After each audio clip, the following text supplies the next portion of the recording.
Killers, thieves, and liars.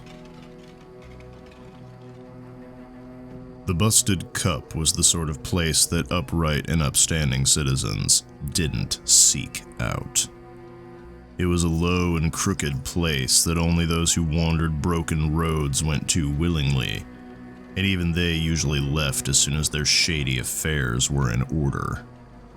It was a place that stank of warm beer, burned grease, and just a hint of blood. It was not the sort of place that expected strangers. So when the Outlander opened the door, all eyes were cast his way. Some peered at him from under their hoods, and others looked straight at him, but everyone watched him closely. As he closed the door and strode across the floor, a dozen hands slipped toward hidden hilts and holdout knives. No one bared so much as an inch of steel, though. The regulars at the cup were the best and the brightest of the bottom of the barrel, and they hadn't avoided exile or being clapped in irons by making rash decisions. Nevertheless, each of them let out a small sigh of relief when the young man walked past their table without so much as glancing their way. They didn't take their hands off their weapons, though. A pale man with a crescent moon scar around one eye sat with his back to the wall at the rear table. One hand, which was missing the last and ring fingers, rested on the scarred wooden tabletop. The other hand was below the table. As the Outlander approached, the pale man favored him with a humorless smile and raised his cloudy mug in a mocking salute. "Does your uncle know you're here?" Leardan Three Fingers asked as he took a deep drink. "He knows I'm in the city," the young man said, pulling out a chair before spinning it around and straddling it. "He doesn't know where I am at this particular moment. I told him I had business to attend, and that was enough for him." "Guess you really are grown up now, aren't you?"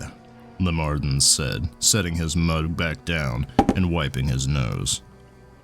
"To what do I owe the pleasure? Are you just checking in with an old friend of the family?" "If I recall right, one of those missing fingers is because of my uncle," the young man said. Leardan laughed and waved his mangled hand. "Water behind the stern," Leardan said, and though his mouth was smiling, his eyes were hard. "What is it, boy? You've been gone from the city for years, and now you come back just long enough to crack some skulls and wander over to the Red Orchid. And you turn up here with a look in your eye like you've got business on your mind." "Sharp as always," the Outlander said. "Sharp enough to shave with," Leardan said. "Now answer my question." "I need a thief," the young man said. Leardan's grin was wide, and he gestured around the room with one hand as he laughed. "You have your pick right here. If their fingers were any lighter, they'd float right off of their hands." "Light fingers isn't all I need," the young man said. Leardan's smile vanished as if it had never been, and he laid both hands on the tabletop, fingers spread just wide enough to show they weren't hiding anything. "What else do you need?" he asked. "Experienced," the Outlander said. "Particularly with booby traps. They shouldn't be on any watch lists outside of Ironfire, and they should have good reason to want to leave this place." "And if they're on watch lists within Ironfire?" Leardan asked. "I said experienced, and I meant it," the young man said. "There's only one way you get that in the thief's trade." "Do you need them to be trustworthy?" Leardan asked. "I trust a thief to be who and what they are," the Outlander said. "I'm not looking for a virgin in a brothel." Leardan leaned back in his seat and weighed the young man with his gaze. He debated the proposition and pursed his lips as he examined it from different angles, He took a long drink of his brew and wiped foam off his lip. 2 men got up from other tables and left the busted cup, both of them taking pains not to look toward what was happening at the rear of the tavern. "I have someone who fits that description," Leardan said, "and I could provide you with a letter of introduction. But what is it worth to you?" The young outlander gave the old thief a smile Leardan recognized.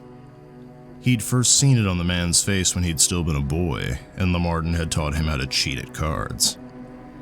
He reached into his jerkin and took out a small, painted box with a shiny brass lid.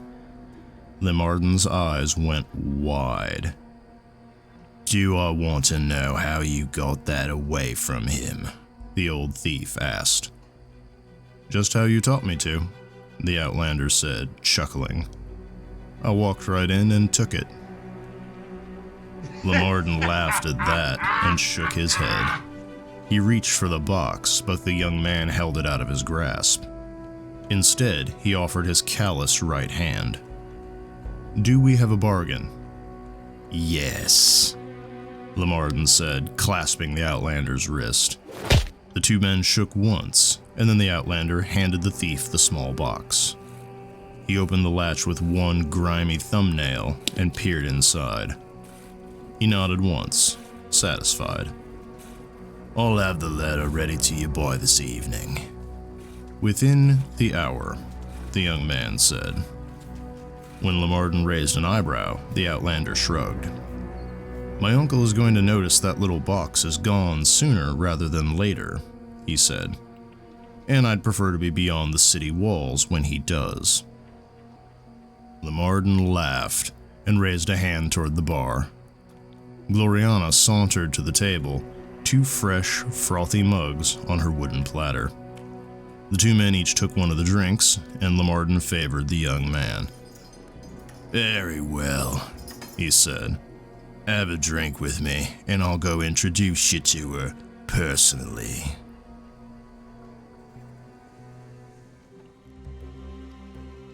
Thank you for staying to the end of this story.